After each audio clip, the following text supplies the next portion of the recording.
That's just what I'm passionate about. Let's do the right thing. If you do the right thing, then you're compensated directly or indirectly, over time. And so that's what we've done here since 2002. We've just helped the people that come to the door, and some relationships are profitable and some aren't. But the bottom line is when they bury me in the ground someday, they're not going to say he ran a really good, efficient wealth management firm. He was the best salesman at his company. Like, no one says that. It's about the lives that you touch. Exactly. And I couldn't find my people to do that. And so I had to create it.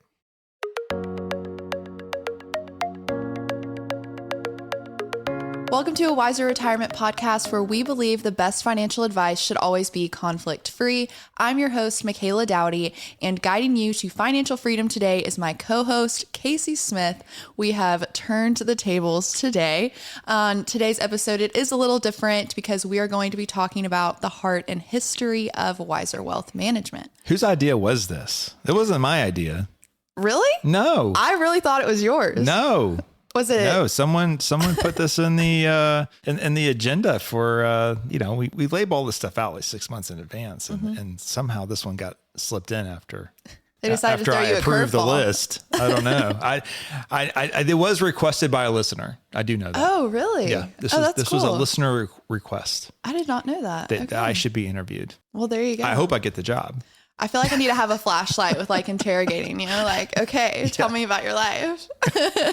So anyways, we are headed into, just getting to know you and getting to know all of the things of how you founded Wiser. But if you're new to the podcast, you might not know that Casey used to be an airline pilot, still is in some ways. my own airline. Yes. Your own airline, Casey Smith Airlines.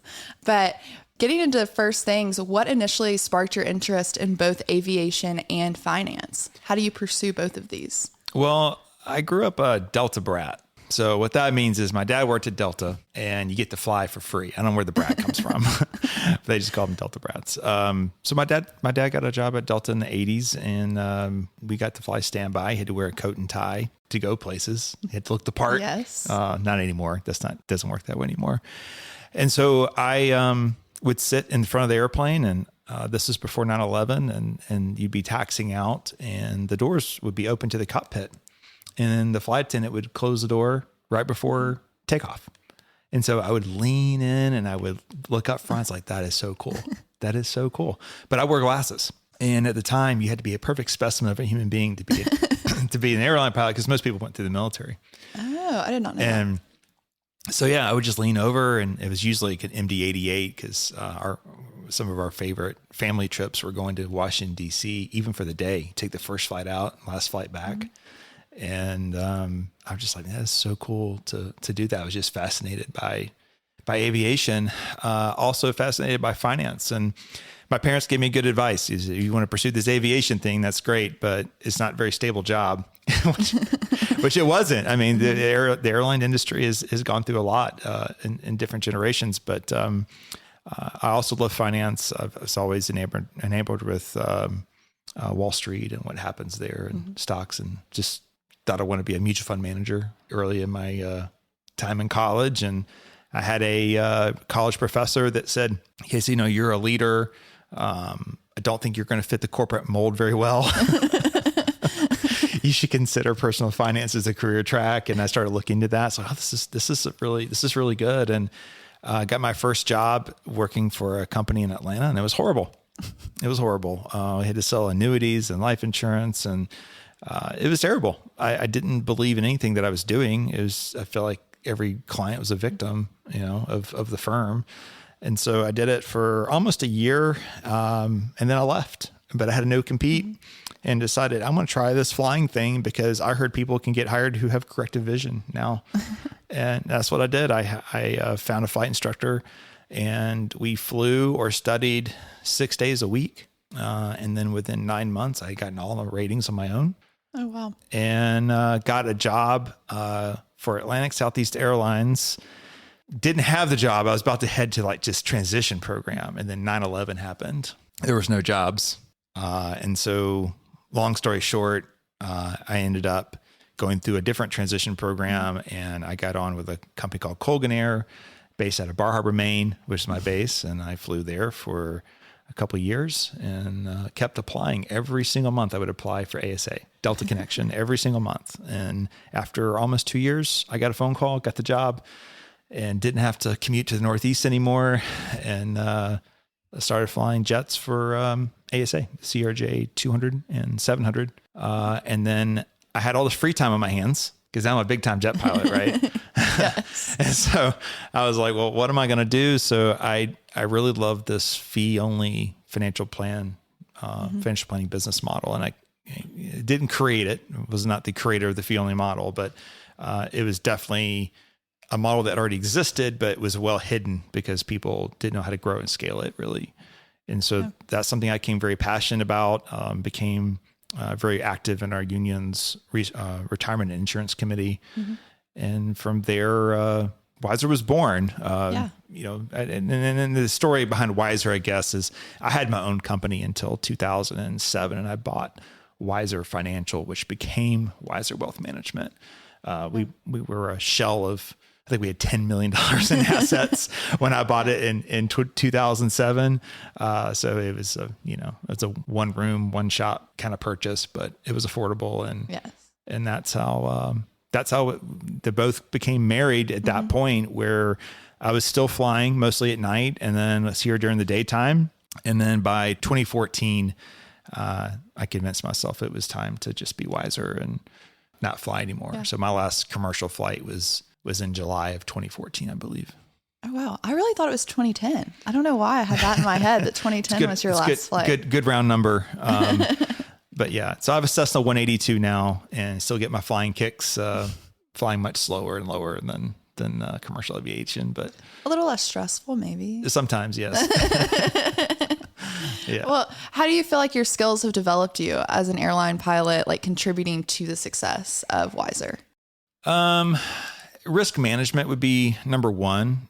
You know, what I liked about being a business owner and running Wiser, growing Wiser, and also being an airline pilot is, you know, flying commercially a lot of times is like watching paint dry. There's just not much going on. You're just kind of sitting there staring out the window. Mm-hmm. But when I was disconnected from Wiser, I was able to think about, it's like being my own retreat, I guess. I was able to, on my overnights, I'd be reading business books. I was able to kind of jot notes down as I thought about things when we were flying, and also people, you know, particular cases I was working on. I would think, what if we did this or what if we did that? So being a dual career and specifically aviation allowed me to, I feel like, just focus on things more, where a lot of people get stuck in the job of being a planner that they're just become a technician. Mm-hmm. They don't get to be the manager. But as far as risk, the crossover is risk management. Flying commercial airplanes is all about risk management, and you have processes that you do every single time. But sometimes those processes don't go the way you thought they would. And much like portfolio management is that way, right? Yeah. So I think that's probably the biggest connection, is just how you think about risk. Gotcha. So like, what do you think inspired you to really make that transition from airline pilot to? You mean from being both to one? Yes. You know, you want to build a successful company. And for me, healthcare was very expensive when we first started, being a family of, 2, then 3, then 4, then 5. Right.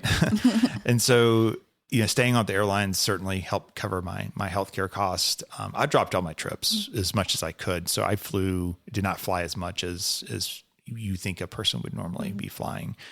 But for me in 2014, my body just said, okay, you can't keep flying all night and working all day. Like, you're going to have to do something different. And I had a little medical event that enabled me to step away from flying for about 6 months. And I kind of walked around here and I was like, so what do you guys do here all day exactly? and so that to me, it was like, okay, I got to picture my life for 6 months with no aviation. And at the time, it was harder to hide, harder to drop schedules. And for me, it was time to kind of step away. I had two paths ahead of me. I had this highway that I felt like, okay, I've worked through the worst 10 years in aviation, other than maybe the actual deregulation when Eastern and Pan Am were going out of business. I had 9/11. I had a financial crisis. U.S. Airways had 2 bankruptcies when I was flying. Delta had 1. Northwest had 1. Continental had 1. United had 1. So it wasn't the best of times in aviation. And so for me, I felt like, okay, well, I flew through the worst. It probably is going to get better. And that's probably easy for me to go do that. But there's also this business over here called Wiser that's a fee-only company that I'm very passionate about. And to me, this was the narrow road. And I felt like the narrow road was better maybe for me and my family and my passion for what I wanted to accomplish in my lifetime to go this way. And that's why I chose it. I do still miss flying, not the 4:30 wake up calls and, Minneapolis or someplace like that. Right. But, I would say that I also realized this, so I flew a CRJ. It was pretty small airplane. It was 50 people on the 200 model. But I would look at the 777s and the 747s and the 767s, and I'm like, man, those would be really cool to go fly that. And I quickly learned it's really cool to say that you fly it. It's another thing to do it. So, so that was another decision maker for me. Cause when ETFs were launched in 2004, it became very prominent. I realized that we can build whole portfolios with ETFs. I started this, speaking in Asia about ETFs because they weren't there yet. And long story, how I got roped into that, but we went to Singapore, we went to Tokyo, we went to, Shanghai, and we participated in these large conferences. And I learned that my body doesn't do well with massive time change like that. Oh, and the rest of us in our group that went would they'd be fine. But I don't sleep on airplanes. I can never sleep on airplanes. I was the jet lag just really got you. It was horrible. It was even like traveling now to Europe, you start to kind of fall asleep and then I'll hear the engines rev up is because they're doing these step climbs. And so in my head, I'm like, oh, they're doing a step climb here. I wonder how much fuel they burn in the climb versus, I just start going through all the scenarios in my head is like, I can't rest my mind. So we learned I learned very quickly that international flying was something that I was not going to be able to do and be alive probably. Gotcha. Because of my just inability to adjust to time change, which makes you appreciate the military, right? Definitely. And that fly around the world. So that was kind of a sign to me is like, okay, well, I'm going to be flying something up and down the East Coast because that's all my body really likes to do, which is less glamorous than the big things that go far away. But, so anyway, that was part of it. I don't think I'd lost the passion for aviation. I just realized that for me, I feel like there was a different path and what I've loved about what we've done here is that a third of our client base are airline pilots. And so I get to live vicariously through their stories. And, almost every week I'm getting pictures from somebody saying, hey, dude, check this out, which I really appreciate. I mean, that makes me feel like I'm still part of the group, Yeah. Well, it's a special connection. I feel like you're able to form with clients because you have sat in that seat. And so you've been y'all can speak on your own experiences and actually understand the aviation industry that so many people don't. I think the experience now is probably different. I think when I was finishing up in aviation, the world was becoming less respectful of authority. You think about, the whole thing with police officers, defund police and all that stuff that happened. And I think it started with the airport first, where, the captain would get out of the seat and say, hey, sir, you have to stop behaving like this. And they don't care. Yeah. To the point now where they shouldn't get out of the seat anymore because they're going to be on videos and all this other stuff. And for me, that was, an old man throwing a green suitcase at me and the flight attendant because it wouldn't fit in the overhead bin.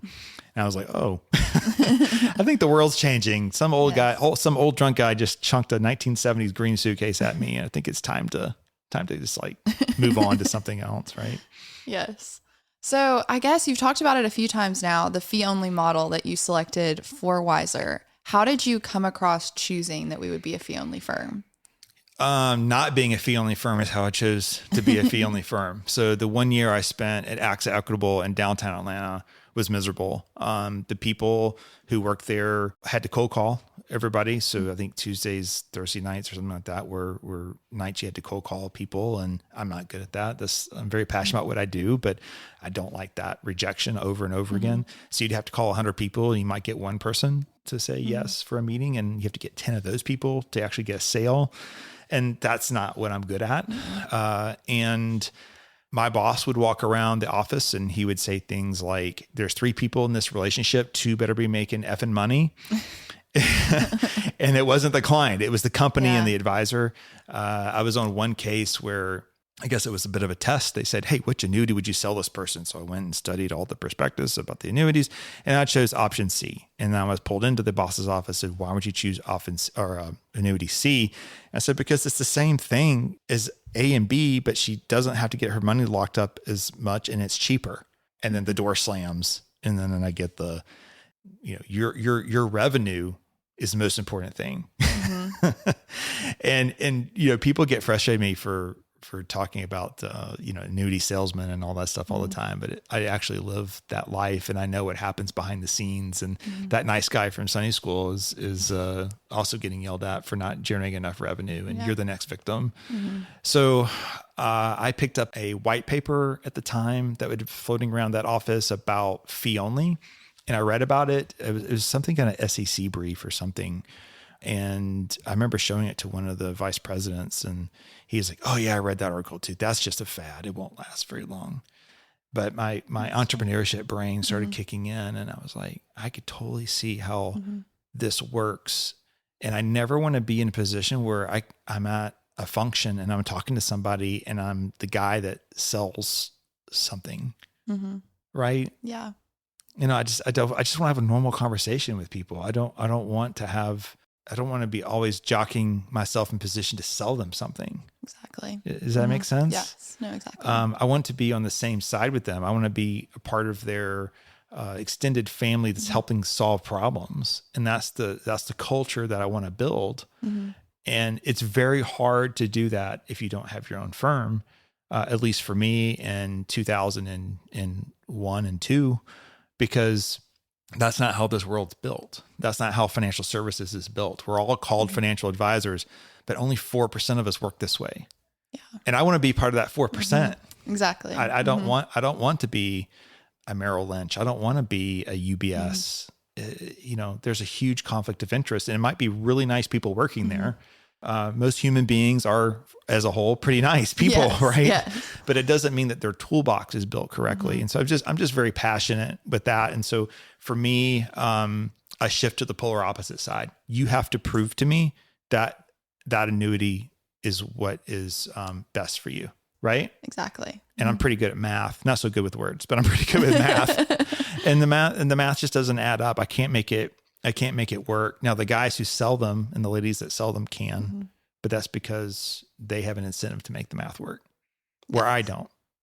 Our team doesn't. We get compensated by the client directly to solve the problem and we can be our own annuity.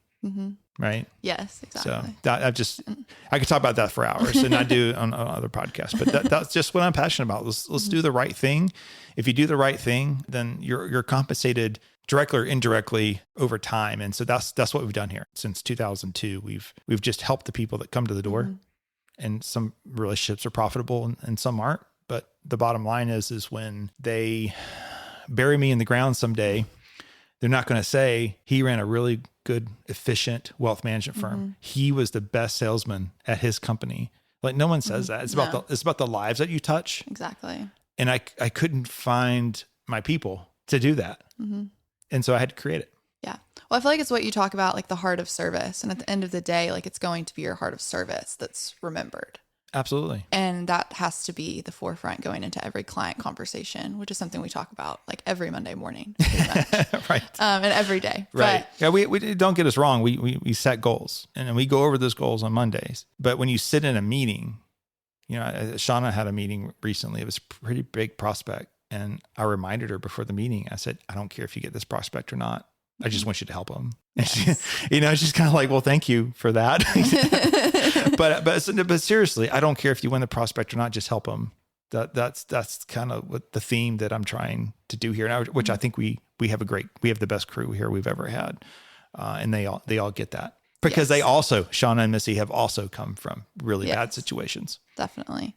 And I feel like the whole thing we've been talking about here is just building that trust and that repertoire with our clients and helping them like to feel like they can trust a financial advisor, because there are so many that are out there that aren't necessarily out for their best interest. Oh, yeah. And so how do you feel like we're doing that to build and maintain trust with our clients? Well, I never intended it to be this way, but we have a flat fee planning program. And it was really built, honestly, for the airline pilots because they don't need people managing their money. The fact that they would hire someone to manage their 401k it's a hoax. They're going to lose upwards of $3 million in their 401k plan if they were hired in their 30s at Delta United American if they're paying 50 basis points or 0.5% to 1% of their fees. And it's not necessary. We worked really hard as a union to get great 401k benefits, and they're squandering it by hiring these leeches. But what's happened with that is our flat fee planning program has also been a great way for people to test us, to test drive our firm without committing to money management. And so what I have found is that people will start that process after they go through the 3-step planning process, or 4, depending on their situation, that we've now have earned their trust, and they'll switch to the assets under management model, which is never our goal. That's just what's happened. And so I find that we seem to be attracting a lot of people that have lost faith in the financial advising community because they were burnt really bad by somebody. Definitely. But when they realize that we don't care if they're AUM, we don't care if they're flat fee, if we just want to help them, then I think that translates through. And so it's that part I'm really proud about, but that wasn't necessarily the intention. Yeah. Right? Yes. No, that makes a lot of sense. Well, I feel like it's just, having those kinds of conversations and watching those happen, where in those consultations, it's like, oh, well, you can go either path, but we're not going to steer you into AUM unless that's where you want to be. Yeah. And, well, as we become more successful too, I want to help anybody who's asking for help, or I'll find help for them. But also there's so many new people that come in every single week. I think part of it is kind of like, I really don't care if you don't choose me. Yes. Whereas so many people are, they need that next sale. Yeah. We don't need another client to be successful as a firm. We can be just fine staying right where we are. But the fact that we do want to help them, I think, shines through. It's kind of like that book, Freakonomics, where they talk about, are you a better parent because you read a child book or a raising kids book, something around that. And the answer is no. You're a better parent because you wanted to read a book about how to raise children. Yes. Yes. Right? It's the heart behind it. It's the heart behind it. And I think that's what shines through in our people here. And, for you and Grace and William, Missy and Sean and I were able to set the example of this is how you help people, where if you've been in a different environment, your vision of what this should look like would be very different.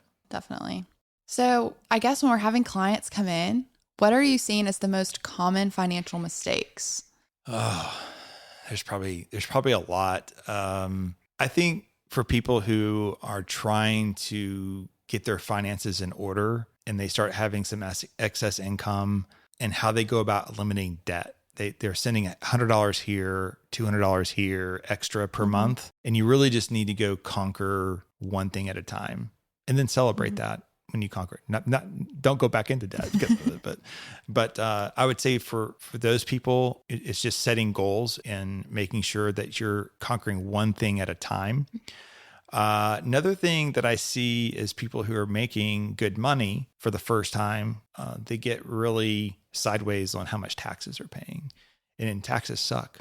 I'm right there with them. But as long as you have a good CPA, or have done some tax planning, the reality is that you're making good money. You're probably in the top 5 to 1% of income earners in the country, and you're still making money. It's just that you're keeping 40 or 60 cents on it of the dollar, right? Yeah.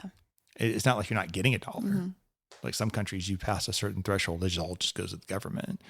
We're not that way here. So it's really more of a mindset of don't be a victim because of that, but be proud of what you've accomplished.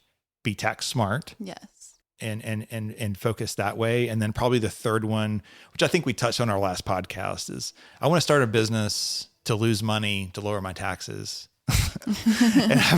and those conversations are always like, let's talk. How do you think taxes work? So that's always I think a mistake that people make is let's go lose more money to save money. It doesn't make sense. No.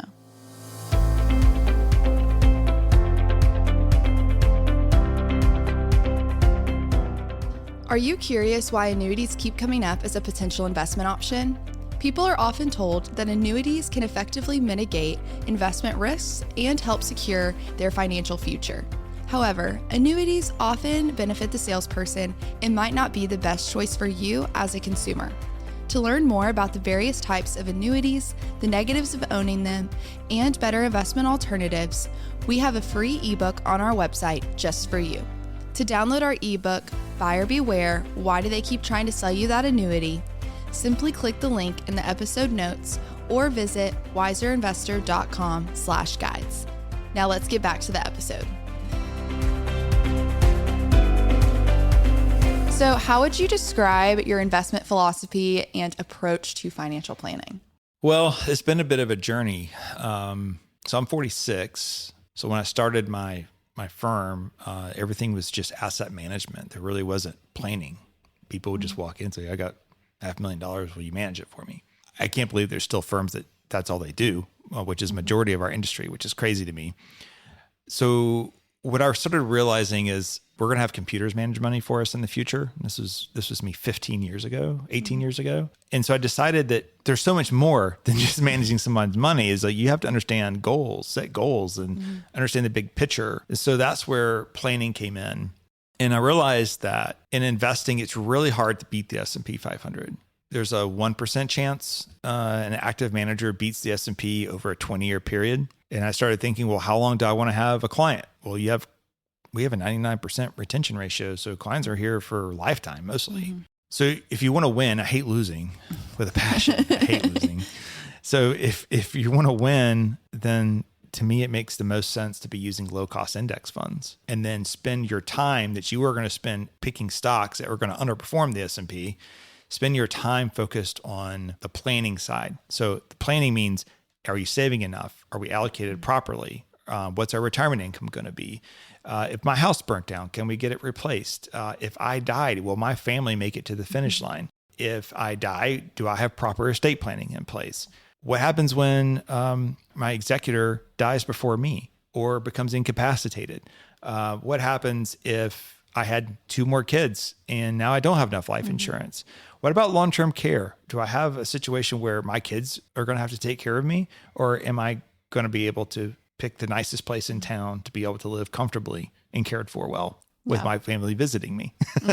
These are all concerns that people think about, but you have to go to salespeople to address every single one of those. And so what I want to do is create, and what I should say, is created a planning process that covers all that, but the client's not being sold anything. They're being advised. And so if they need that product, then we have great professionals that sell those. We receive no kickbacks whatsoever. And that's the kind of relationship that I want Wiser to have with its clients, where we're not selling anything. We're only providing advice. It's no different than sitting down with a family member going, hey, I'm struggling with this, except we actually know something and we have licenses and we have designations and we're experts, right? Yes. Knowing your client is so important. And I think with that, it's kind of knowing what you're talking about, their risk tolerance and risk management. And so what are the current market trends or economic factors that you're keeping an eye on for advising our clients? Obviously we were in a contentious election cycle. I think they're going to keep getting worse every 4 years, thanks to social media and people just not being neighborly. It's really easy to hide behind a computer, and therefore I'll also actually use those same computers. We have news media preying on people, watch this, subscribe to this, buy this newsletter, buy gold. It's always buy gold. After 2 a.m., it's buy gold and silver. That's all you can do.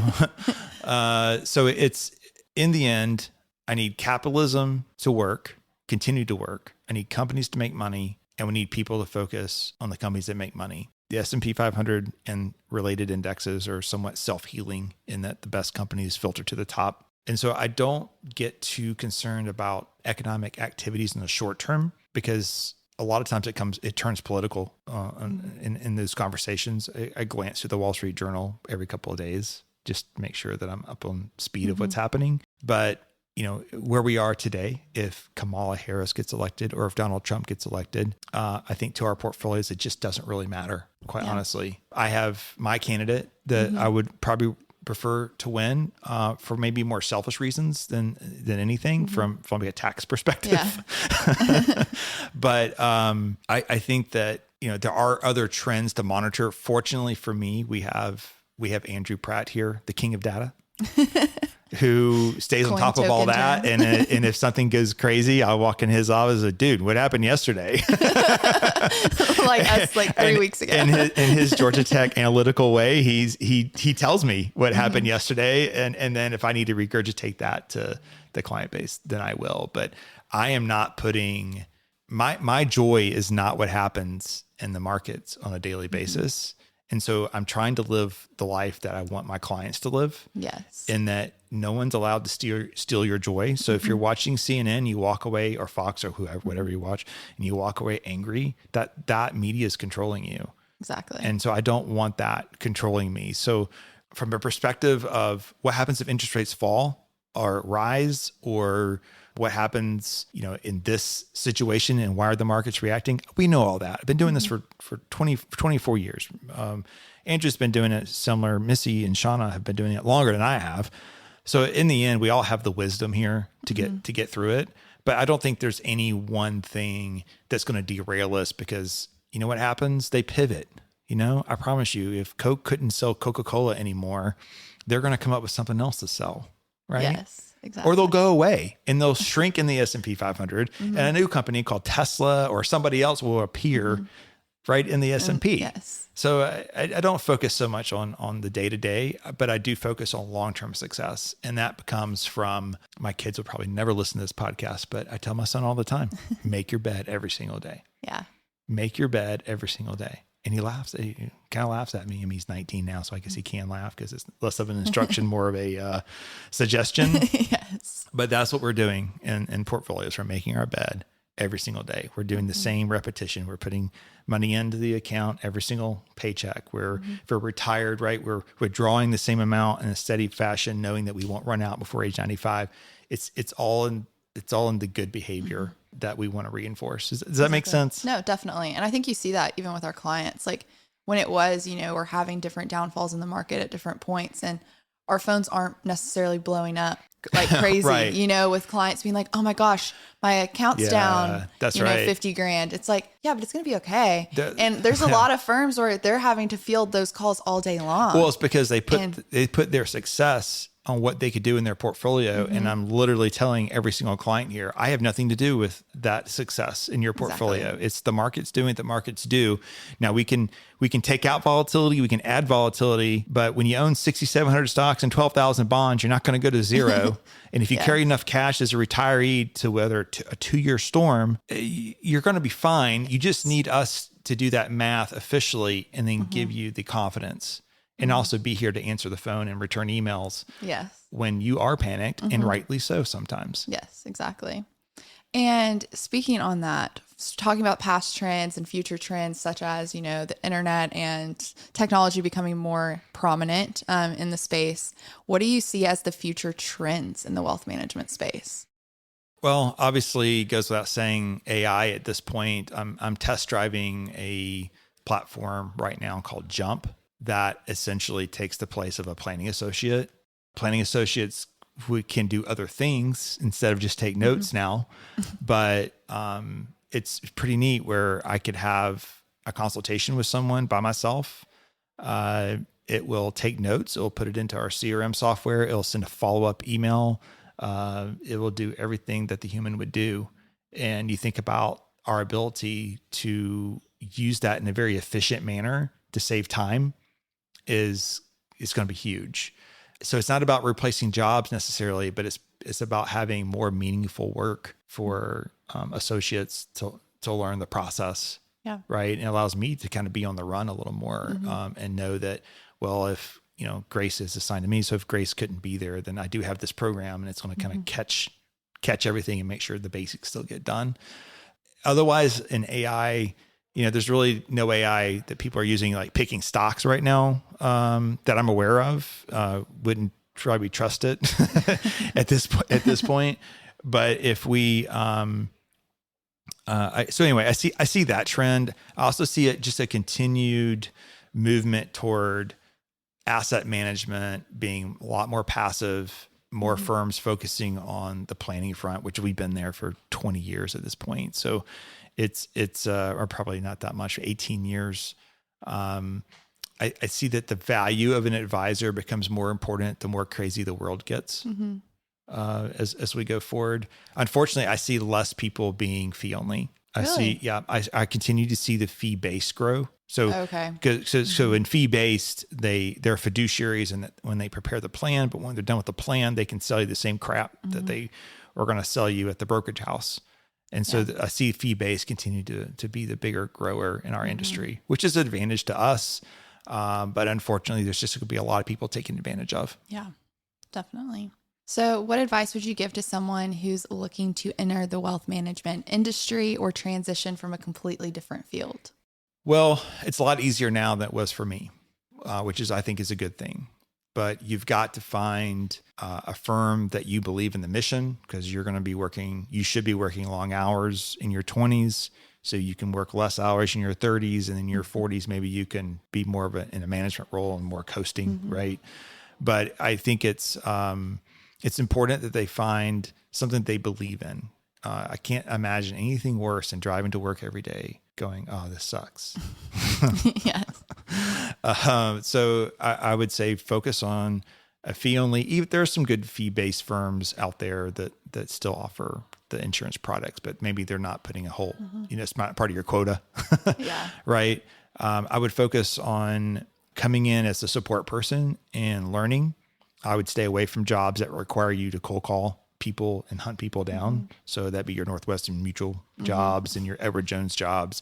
You can be successful there. I wouldn't sleep at night, quite honestly. I think there's a huge moral conflict, at least in my mind, for being at those two firms and the firms like them. So I would focus on that. And then I would focus on, if you're coming out of school with a finance degree or a financial planning degree, then I think you can work on that for a little bit, but you got to be working on the CFP, so be a certified financial planner, because that's going to give you the more real world answers that they don't really teach you in school. And then, just find a home and go build from there. There you go. Great advice. So how would you say you've been able to maintain a healthy work-life balance? There is no work-life balance. See, that's where I saw this question and I was like, this is an interesting question. I was like, I look, this is what I do for me. And I don't know, some people work to live and some people live to work. So I have a friend of mine in this business that I feel like he has set up himself to be at home a lot and is able to travel and go on the road a lot. But that's just not me. I live to work. This is my calling. This is what I do. We had a week where we won a really large client, and we had a week where the same week we had a client get out of like some terrible number of credit card debts, like $80-something thousand in credit card debt. I was equally happy about both. Yeah. And so, I don't know. I would say my second passion would definitely be my kids. So we've got Ethan, who's at Mississippi State playing golf. And that's one of the reasons I quit flying when he was 9 years old, was because he wanted to play in these U.S. kids golf tournaments, which are on weekends. And I was a junior captain and I couldn't hold weekends off. And I was like, man, my wife's not going to take them. She doesn't know golf. I got to do this. And so that was one of the deciding factors. And so to see him at Mississippi State, sorry, proud dad moment is, that's just, that was one of my goals for him, was to see him achieve his goal. And then my daughter was like, hey, I can trump that. And she's done this whole thing with the horse world, and she won a bronze medal they used to call it Junior Olympics. It's called the Young Rider Championships now up in Maryland. And I was really proud of her for doing that. And so for me, I want my kids to understand that there's and I have Owen too. He's baseball. I call Owen my normal kid. He's probably the sweetest of the three, and I would say that in front of everyone. But maybe not quite as driven as the first two. So they're all very different.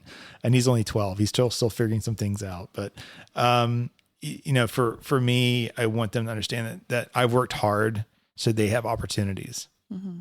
And that's important. When we do financial planning for our clients, there's a box in the top left and I write a mission statement for them. Right. And I take a lot of pride in that, because for me, it's like seeing them do things that maybe I wish I could have done. Yeah. Not the horse thing, but and I love her that she loves horses and she's doing well, but that's not in my risk tolerance to be riding horses. You don't want to jump 10 feet in the air, or gosh, 8 feet, no. however high they jump. No, she's such an adrenaline junkie and she's so good at it. And I just watch in awe going, please does not have to call an ambulance. But it's setting goals. So for me, it's just important that I'm here working so they can go achieve the things that they want to do. And as you know, I'm on the road a lot. Yes. So, next week we head to the AEC championships in Kentucky with Kate. Ethan, his sophomore, junior, senior had tournaments that were taking almost a week to compete in. I don't know what's going to be in store for him in college golf. I don't know much about that. I'm still learning a little bit. He has to make a team now. Yes. He has to play well enough to be on the travel team. And then Owen has started travel baseball, where we're in Cooperstown for a week.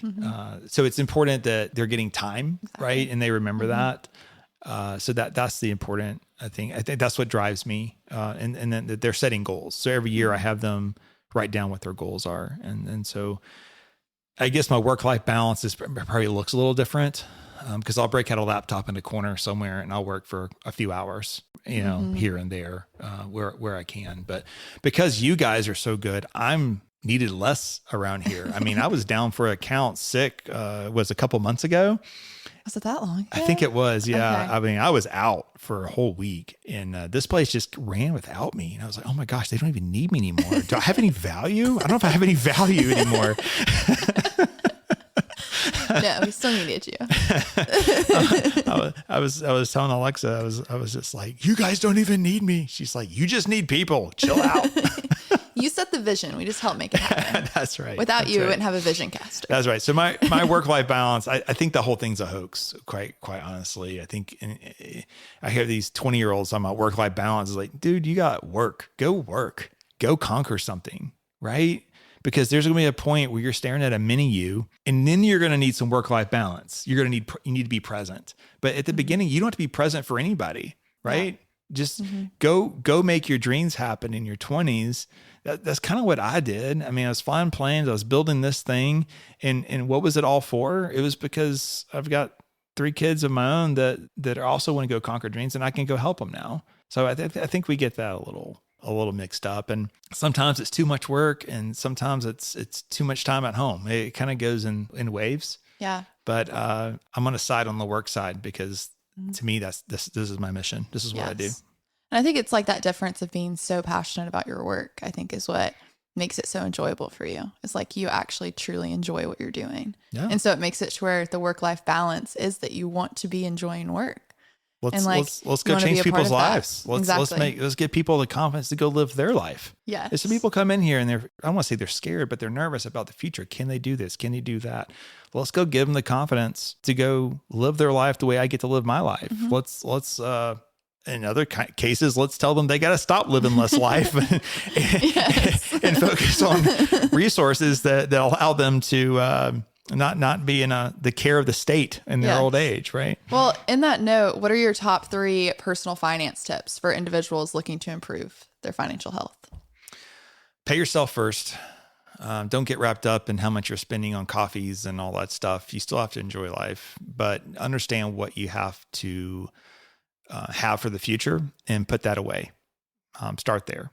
I'd say if it's young people, avoid debt at all costs, drive the older car, live in maybe the little bit smaller house, because you're going to have choices at some point, and you need to make sure that you have options. And the only way to do that is not to be a slave to somebody. Mm-hmm. If you want to change jobs, that's great, but maybe you need to wait 6 months before you find the perfect job, right? You're unemployed. You can do that if you have savings. Exactly. Right. So, so I think it's pay yourself first, keep debt pared down. And then I think, the third one is not something that you hear from financial advisors very often, but enjoy life, make memories. And the financial tip there is it's okay to go spend money sometimes. Yeah. And do something that you'll always remember the rest of your life. And that was fun. And I remember when, right? Exactly. Because that's our unique perspective, is that we get to see so many families. Like I see so many successful families with the worst kids. And I see what people would consider just hardworking families, but not super successful with great kids. Right. And so where's the difference? What's the difference there? And I get to ask them. Yeah. I get to say, hey, you have great kids. Tell me some parenting tips. And I get them and I got to use them. So yeah. But also see people in their 80s that say they wish they had. Yes. Because in some sense we become very familiar with these families, and they were very comfortable and talking to us, and they know about us as well and our kids. Yeah. I mean, geez, I feel like a quarter of our client base helped raise my son because he used to come to work with me. Yes. Right. My oldest, Ethan. And they ask all the time about Ethan. They do. That's one of their first questions when they walk in. How's Ethan? That's right. Exactly. So it's a situation where you don't want to have regrets, which is one of the reasons I got into aviation, because I always wanted to do it. And I don't think that's something you do in your 80s, right? Or even 60s for that matter. Yeah. So yeah, just make sure that you're living the best life in an obviously responsible manner, but don't be afraid to make memories. Yes. So speaking on people that have like really just spoken into you of like how to, be the best parent, be the best advisor, who have been your biggest inspirations and like influences in your career? Career, I don't know that I have any one person. I have some friends that are in this business that help me. Tim Goodwin's probably one of them. We're competitors. I don't know if we're competitors. I don't ever really consider us competitors, but we challenge each other. And I think over the years, he's helped me through some things, just with some light conversations, nothing heavy. I like to read. I haven't done as much lately, but always reading to solve problems. Like I wanted to be the best in customer service. I read like 20 books on customer service in 1 year. And we all know my favorite, Danny Meyer's Setting the Table was my favorite. I thought that was a really good book. So a combination of books. I think as far as life goes, I'm very much take charge, maybe bull in the china shop occasionally with things, but probably my grandfather, who is a pastor. I'm his caregiver right now. We're going through a lot. He's 96, but he always was able to exhibit Christ-like love. And you think about what Christ-like love is, it's unconditional love.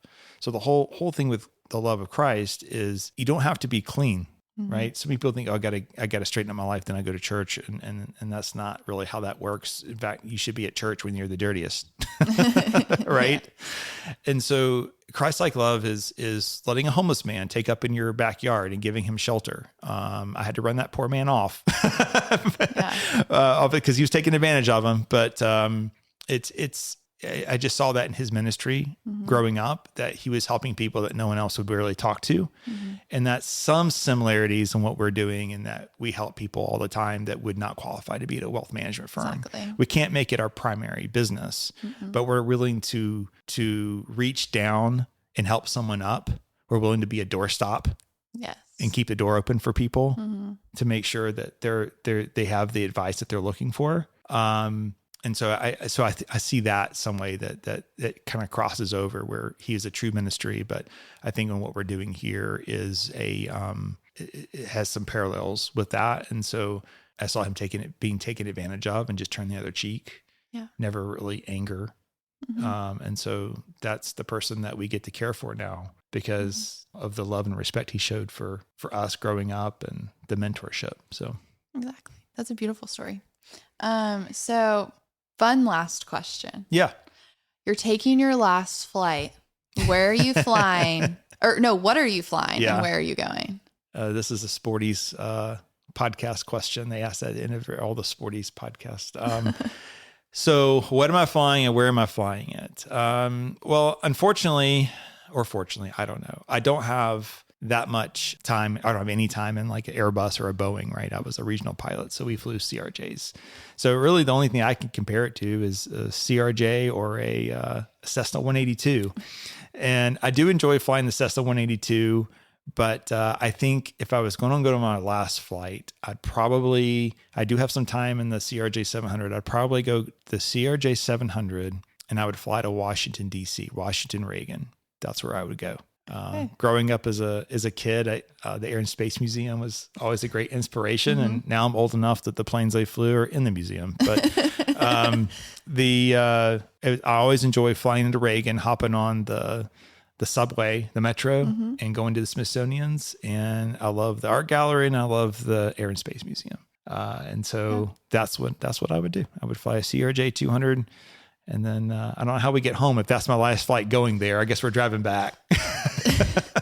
Maybe it's just that you would then just hop on a flight, but you would be flying. Yeah, it wouldn't be flying. It's like my retirement flight or something. Too young for that. But yeah, that's probably what I probably do. I mean, we've been in some other cool scenarios. I guess it was about a year and a half ago, we were coming back from somewhere and our route of flight kind of followed the Mississippi River for a little while. And I was down at 6,000 feet because it was a little smoother there. And that was really cool. So part of me thinks, I don't know, maybe that one on a nice clear day, smooth air. But I think going back to something more heavier and faster would be kind of cool as a last flight. So great question. Thank you for finding that. Well, thanks for joining the pod on the other side of the table this That's time. Right. I know. You've done a good job. Maybe I can get replaced in this position too. Oh, goodness. I don't know about that. Not yet. It's fun, but I still think you have the hosting capability. Maybe. Okay. Well, thank you for listening to today's episode. If you're interested in learning more about Wiser Wealth Management or want to schedule a consultation to meet with one of our fiduciary financial advisors, you can do so by going to thewiserinvestor.com, or you can click the link in the episode notes. See you next week. Thanks, guys. See ya.